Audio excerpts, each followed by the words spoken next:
Now, this is part of that story arc, right? If we look here, it's saying, okay, what's happening in the market that is identifying the paradigm shift?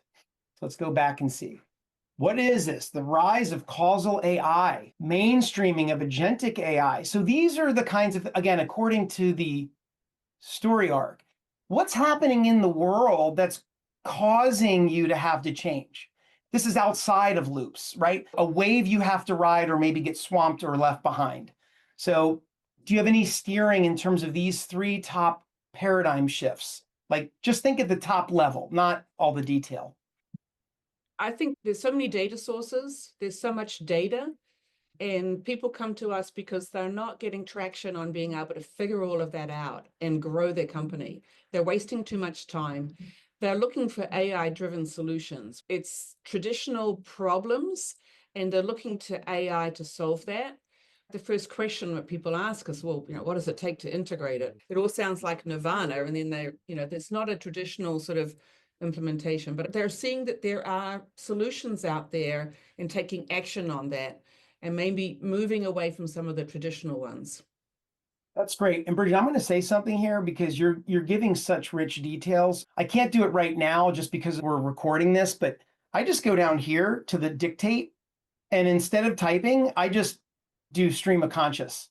Like you can just talk to this thing Yeah. and that'll help steer it. So current approaches, what teams rely on today.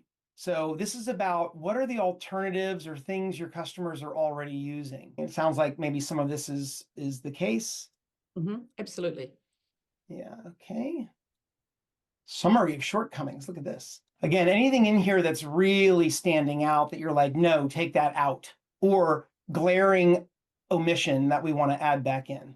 On the experimentation platform, a limitation of traditional approaches, A/B test is the traditional approach. And Okay. that requires time for traffic to build up. So you've got a base to test with.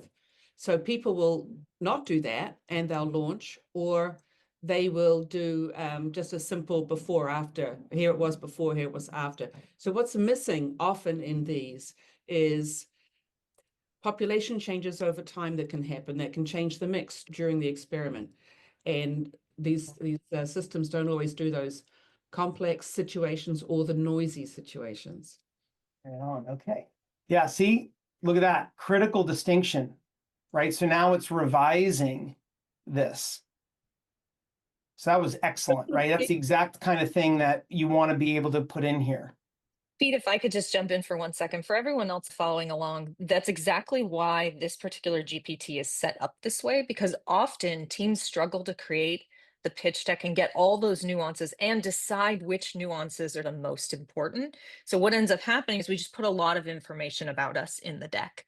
And what this is trying to get to is those nuances that might lead with that transformational message up front, and then we can provide some of that supporting, but the underlying framework that this is based off of is all about how to craft that story in a way that draws that potential prospect in. So it's not that these are questions that you won't have the answers to. In some cases, they might just not be articulated elsewhere, or maybe didn't get prioritized in your messaging. So the purpose of this and the way it's leading you through is to try and tease out and help you pull out those nuances in that prioritization.